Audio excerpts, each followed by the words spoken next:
السلام عليكم. أنا باشكر الناس اللي هي تفاعلت معايا في الموضوع بتاع الزيت اللي بيتباع وبيرجع لنا بشكل تاني بعد ما ينضفوه بقى من القرف ومش عارف إيه، وساخة السمك ووساخة الفراخ ومش عارف إيه، وبعدين إحنا ناكله من أول ونعيده وييجي لنا ما شاء الله بالoption الكبير اللي هو ربنا يعافينا ويعافيكم السرطان. في ناس فهمت الموضوع دوّة وقالت إحنا بنعمل منه صابون، والله دي حاجة كويسة جدًا، حاجة كويسة جدًا، كده أنتِ مش خسرانة، يعني ال35 جنيه اللي هتاخديهم من الراجل اللي بياخد منِّك كيلو الزيت ده مش هيطلعوكِ السما، بس هيخلّوكِ شريكة في موضوع بيحصل بيضر غيرِك وغيرِك وغيرِك وغيرِك، هتبقي أنتِ سبب من الأسباب اللي هي داخلة بالأمراض ووجع القلب ده، فبلاش، اعمليه صابون. أنتِ كده برضه سِت محترمة وبتستفيدي. مش عارفة تعمليه صابون، خُشّي على النت وشوفي الطريقة وهتعرفيها من ناس كتير جدًا وهيقولوا كده. في ناس بقى بتفتي، ناس بتفتي وتقول لك إيه، لأ ده هُم بيعملوه لنا مش عارف إيه وبيعملوه إيه، بيعملوه إيه يا سِت الكل، بيعملوه إيه؟ هم بيعملوه لِك صابون، يعني أنتِ بعقلِك هيشتروا منِّك الكيلو ب35 ويعملوه لِك صابون ويبيعوه لِك ب5، 6 جنيه؟ هو برضه كده هي الحداية بترمي كتاكيت؟ الناس ديّة بياخدوا الحاجة أم 10 عشان يبيعوها لِك ب50. فخلّيكِ أنتِ أنصح بقى، بلاش هم ياخدوه أنتِ تاخدي ذنوب وتبقي شريكة في وجع القلب والمرض ده، وخُشّي على النت اعرفي بيعملوه صابون إزاي واستفيدي، استفيدي. هو أنتِ بتبطّلي تشتري صابون؟ ما إحنا كُلّنا بنشتري صابون، بس على الأقل بقى ساعتها هيبقى أنا اشتريت صابون واشتريت ناس ما لهمش أي ذنب في إنهم إيه، ياخدوا القرف والمرض ده. أو ما ابقاش شريكة حتى في وجع القلب ده، نتقي شر الشبهات، مش هاعمله كده. أنا عن نفسي اللي بيفيد من الزيت اللي هو البايظ والمستهلك والكلام دوّة، بارميه في عين الحمام، أنا أمّا أرميه كده وما لوش أي 30 لازمة أحسن ما يعملوا كده. في واحدة لسه قريب قالت لي اعملي لي زيت صابون، أنا هاسمع كلامِك وهاحوّشه في إزازة وأعمله زيت صابون زي ما بتقولي، ما أنا كل يوم والتاني باشتري زيت صابون، يعني هو جات على ده يعني؟ نشتري يا ستي نعمله كده. وبعدين إحنا ليه اللي إحنا فيه ده؟ ليه الحرب اللي إحنا فيها دي؟ ليه؟ ليه الغلا والقرف اللي إحنا عايشين فيه ده يا ناس حرام، إحنا عايزين حد يعرف إن ده حرام. حد يحس بالمرار والقرف اللي إحنا عايشين فيه، حد يشوف اللي إحنا فيه ده، يعني حتى الكروت الشحن غليت، ال النت النت من 140 خلّوه 180 دلوقتي بيقول لك قال 240. إيه الناس إيه اللي إحنا بنعمله ده؟ حرام والله العظيم. النت دلوقتي ده ما بقاش ترفيه، النت دلوقتي دخل في الدراسة بتاعة الأولاد، كل حاجة بقت محتاج فيها نت. إيه اللي أنتم بتعملوه فينا ده؟ إيه اللي أنتم بتعملوه فينا ده؟ مَيّة تغلى، نور يغلى، ال المواصلات ما شاء الله الوقتي بقت تيجي خارج تبقى خايف تاخد حد معاك عشان أنت بتحسب المواصلات هتوصل معاك لكام، لو راكب مع حد بتبقى مُحرَج إنك تقول بتكلم نَفْسك، ودي صراحة بقى مش عايزين نقعد بقى نلِف وندور، دي صراحة، لإن أنا نَفْسي باتحط في الموقف ده، بتبقى بينك وبين نَفْسك إيه ده، أدفع تذكرة إيه؟ ده بيقول لك التذكرة ب14 جنيه، يعني لمّا نكون بتاع 4 تنفار مع بعض والّا 3 تنفار الموضوع مبلغ، حرام والّا حلال؟ حرام والّا حلال اللي بيحصل ده؟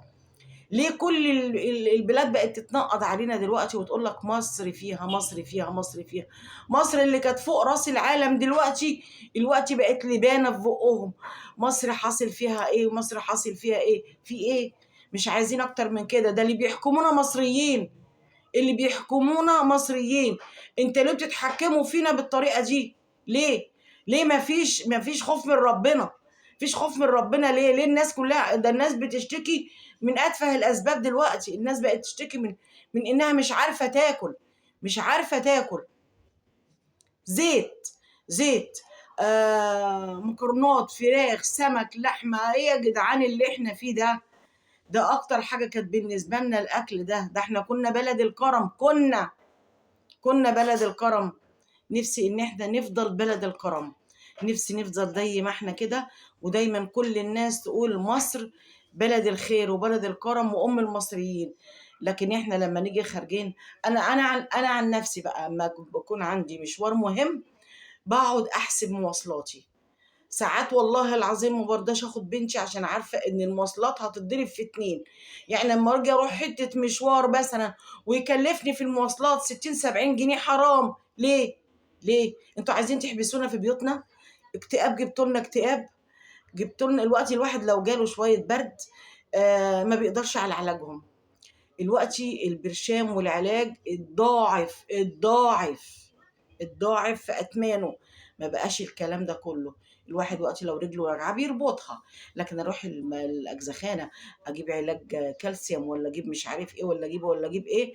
لا لا لا لا، هتلاقي نفسك لو رحت صرفت الروشته من البنك هيبقى اسهل لك. العلاج اللي بيبقى على نفقه الدوله، انا عن نفسي باخد علاج على نفقه الدوله. بنزل ما الاقيش علاج السكر بتاعي، علاج الضغط مش موجود، بيقعدوا يديك حاجات ملهاش اي 30 لازمه، ملهاش اي علاقه بالروشته ولا بالعلاج اللي انا ماشيه عليه عند الدكتور. انا بروح اوريهم العلاج اللي انا بمشي عليه، وباخد العلاج اللي بيصرفوه لي، العلاج اللي انا بمشي عليه ده. الوقت لا هم بدأوا يفتوا، والعلاج المتوفر عندهم في السكر حتى لو مش مناسب ليا بيقول لي خدي ده، خدي ده كويس، وكأنه بيقول لي ايه، مشي حالك بده. هو ده كلام ينفع؟ هو ده كلام ينفع يا جماعة؟ احنا بنتكلم في أبسط حاجة، جماعة بنتكلم في أبسط حاجة.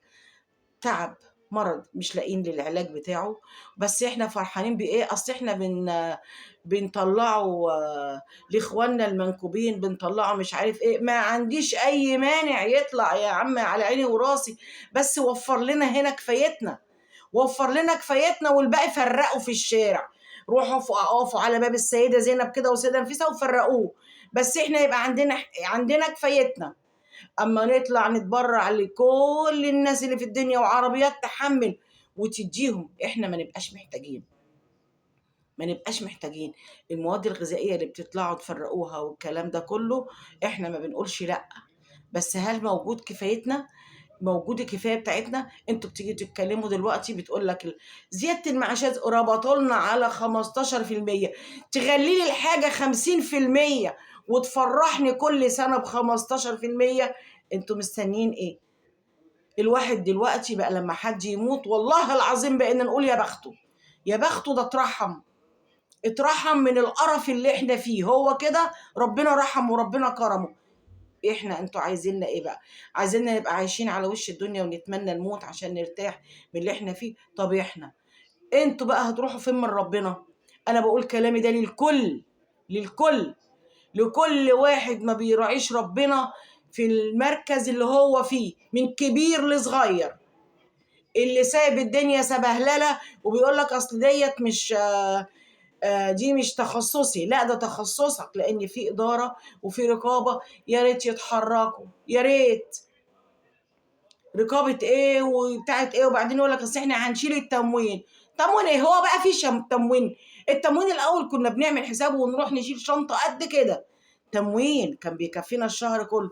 لكن دلوقتي على تقول لي على كل نفر كيلو سكر وازازه زيت، على كل نفر، وزيت معفن وريحته تقرف الكلب. وهو ده اللي موجود، هو ده اللي موجود عند الحكومه؟